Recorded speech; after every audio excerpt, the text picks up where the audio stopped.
The Rapture Puzzle, Putting the Scriptural Pieces Together, Day of Atonement 2015, September 23rd or 24th, 2015, Judgment Day. This is a continuation of Chapter 2. We'll be looking at the Day of Atonement. Before going on to Chapter 3, I would like to look quickly at the Day of Atonement and compare how the Jewish celebration and beliefs about this day also compare to the Jewish wedding and symbolize the rapture event taking place on this day. The Day of Atonement is considered the most holy day of the year to the Jewish people. It was on this day that the high priest would go into the Holy of Holies to make atonement for the whole year of sins for the entire Jewish nation. It was called the face-to-face day because the high priest would be consumed by God's presence and face-to-face with God. This was a most solemn moment, and the people were gripped with anxiety as the high priest was in there, waiting to see if God would accept the sacrifice. A bright cloud was over the mercy seat at God's presence in there. When the high priest emerged from the Holy of Holies on the Day of Atonement, they knew that they were absolutely sinless and blameless before the Lord, and could set out upon another year of sin until the next year. There are numerous similarities between a Jewish wedding and the Day of Atonement. One is that the bride and bridegroom fast on the day of their wedding until the wedding feast at the end of the day. The Jewish people also fast on the Day of Atonement. The same white garments are worn by the men on the Day of Atonement as the day of their wedding. The same prayers are recited on the Day of Atonement as in a Jewish wedding. On the Day of Atonement, the Jewish people consider that their sins have been forgiven, and on the day of a Jewish wedding, it is believed also that the sins of the bride and bridegroom have been forgiven. At a Jewish wedding, this is recited, "Open a new gate for us, as the old gate is closed." It was believed that the gates of heaven were opened until the end of the Day of Atonement, and then the gates of heaven would close at the end of the day.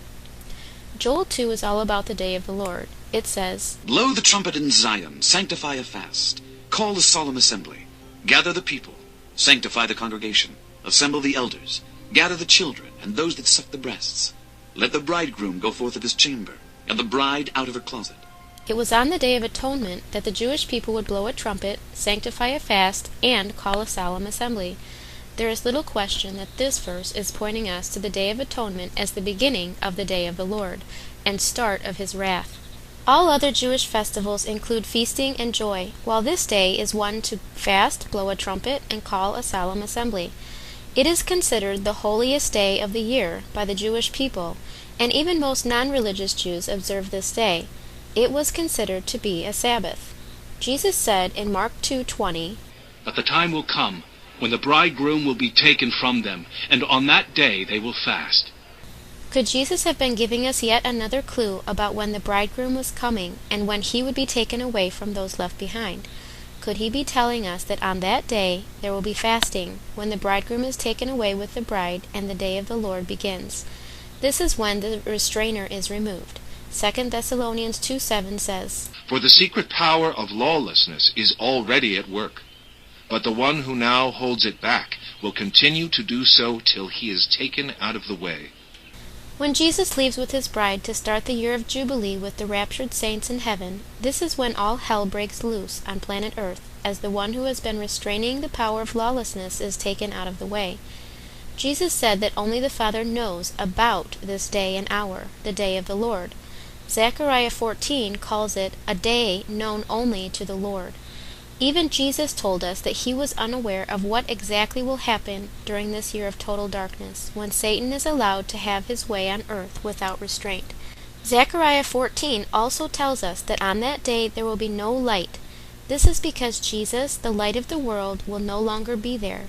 He is with us until the end of the age, and the age of grace will be finished, and the day of wrath will have begun. Could it be that it is so dreadful and terrible that the Father has hidden this from the Son in order to spare him the pain of knowing what will take place? But about that day or hour no one knows, not even the angels in heaven, nor the Son, but only the Father. Might it also be that the darkness will not only be spiritual darkness, but literal, such as if a solar flare hit the U.S. power grid and knocked out all electrical power in the United States?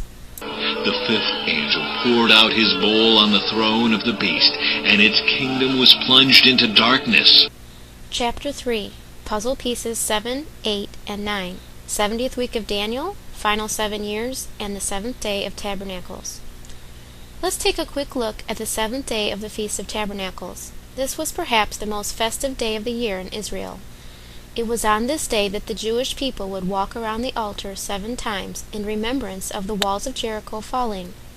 On the 7th time around, the people would throw the palm branches they were carrying into the fire of the altar and cry out, "Hosanna, save us now! Blessed is he who comes in the name of the Lord." There was a great deal of dancing and rejoicing that took place on this day. It was the one day of the year when the Jewish people looked for and anticipated their Messiah showing up. While I am not completely certain, it seems to me that our wedding celebration in heaven will most likely last for 7 days during the Feast of Tabernacles, and the most festive day of the wedding will be on the 7th day, just as it was with the traditional Jewish wedding. Daniel 9:27 teaches us that the final 7 years before Jesus returns to earth will begin with the strengthening of a covenant or agreement with many. October 9th, 2009 was the day when the final 7 years, or Daniel's 70th week, began. This was the 7th day of the Feast of Tabernacles. It was on this day that Mr. Obama was chosen as the Nobel Peace Prize winner. Mr. Obama was chosen as the world's peacemaker on the 7th day of the Feast of Tabernacles, the one day of the year when the Jewish people looked for and anticipated their Messiah to come. This event was the strengthening of the covenant or agreement with many that Daniel mentioned. Mr. Obama would then go on to receive the award just a few hours before the start of Kislev 24 on the Jewish calendar, which was Hanukkah Eve. There are 2 dates mentioned in Haggai 2 regarding the Lord shaking the heavens and the earth, and bringing the desire of all nations to himself at the time of the rapture. These 2 dates are the 21st day of the 7th month, which is the 7th day of Tabernacles, and the 24th day of the 9th month, or Kislev 24. These 2 days started a final 7-year countdown leading to the fall of 2016 as the time for the final wedding day of the saints on the 7th day of Tabernacles in 2016, and then to Hanukkah 2016 as the second coming of Christ to earth to rule and reign for 1,000 years. Daniel 9:27 says, "That leader will make firm an agreement with many people for 7 years. He will stop the offerings and sacrifices after 3.5 years. A destroyer will do blasphemous things until the ordered end comes to the destroyed city." To be certain that this was in fact the strengthening of the agreement with many that Daniel is referring to, we needed to see something take place in the middle of this 7-year period that would fulfill the prophecies concerning the daily sacrifice and offering being stopped. This event is referred to in the Bible as the abomination of desolation, or the abomination that causes desolation.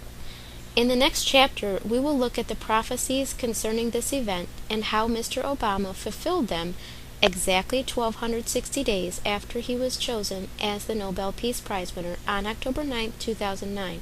I know that many of you have been told that the final 7 years will begin with the signing of a peace treaty, and that the temple in Israel will be rebuilt, and in the middle of this 7-year period the Antichrist will stop the animal sacrifices taking place in this temple and declare that he is God.